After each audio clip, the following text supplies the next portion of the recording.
Listen, I already know you did it. Just go ahead and fess up. So, you went through all of that work to become an RA. What motivated you? What caused you to want to pursue the role of an RA? Well, what motivates me to pursue the role of an RA is just being a person who loves to help people. I'm a natural extrovert, which means I like to talk to people and make people feel seen, heard, and noticed. Some people suffer from things like depression, anxiety, and they're too scared to reach out, but just being that presence at the desk can really boost someone's spirits. Okay, what else? I mean, my presence can help support my residents by being a positive influence on them and giving them positive peer guidance for any of their daily life. So, since you want it so badly, tell me, what does an RA even do? What are the primary responsibilities and obligations of a resident assistant? Well, I believe the primary role of an RA is to ensure the comfort and safety of the students they're housing. This includes doing things such as room checks, floor rounds, and desk check-ins to ensure that there's no threat to the building or the students. But it isn't all just rainbows and sunshines.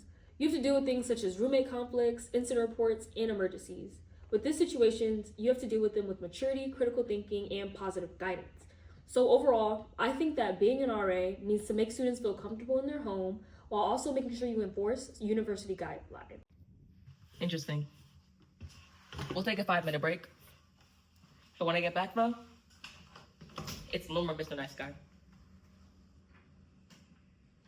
In times like these, I really just have to think, Nadia, what strengths or attributes do you even have to perform effectively as a new resident assistant? Well, I think that the personal attributes that I have are my ability to speak up and out, my resilience, my honesty, my leadership, my patience, my humor, my optimism, and my empathy.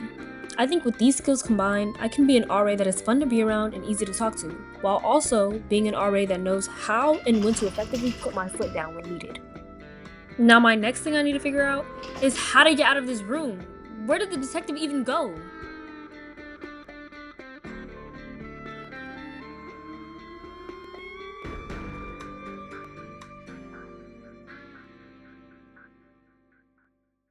All right, I'm back.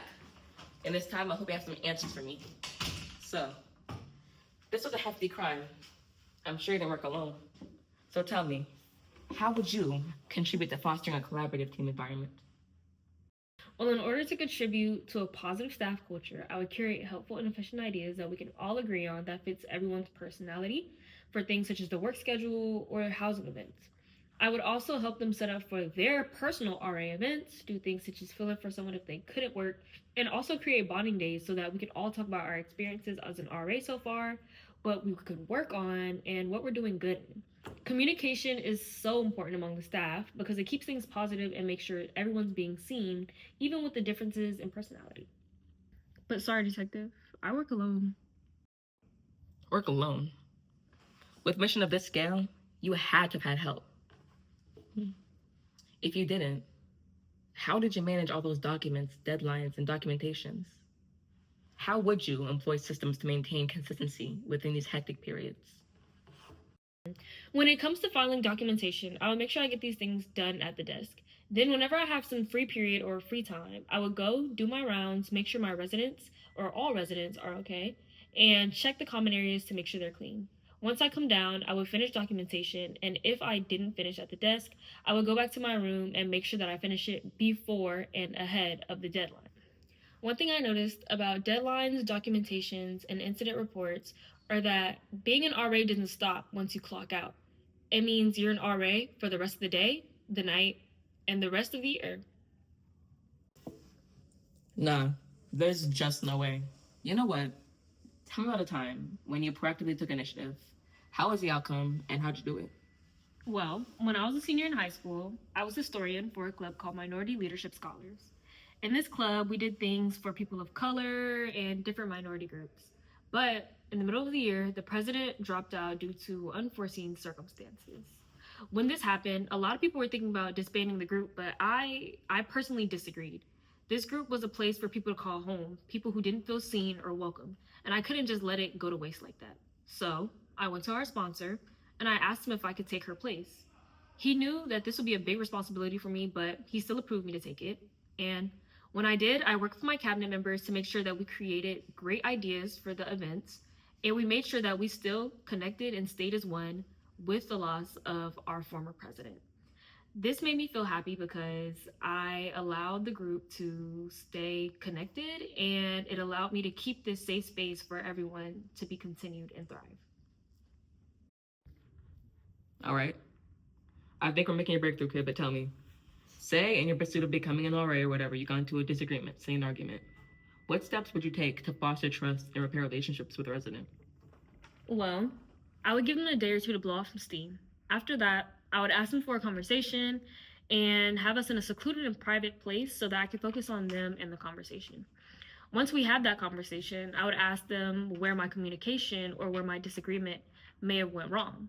After they explained, I would take accountability for my part and apologize to them sincerely. After this, I would nurture our relationship from RA to resident and to make sure that we grow from this moment instead of shying away. Interesting. Although you're a suspect, you're free to go, kid. Wait. I have one more thing to ask you. Let's say you worked in a group.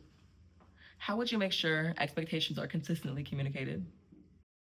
Well, that's easy. I would just have meetings every month with my staff to make sure we're all good. And I would share new work ethics and new ideas that we could all jump on. And with my residents, I would make sure that we have floor meetings. They can get some things off their chest about the floor, some things we need to change, and they could even let me know some things I could improve on. Matter of fact, I'll get the door for you. You know what? I hope I don't see you again. Unless it's at the front desk.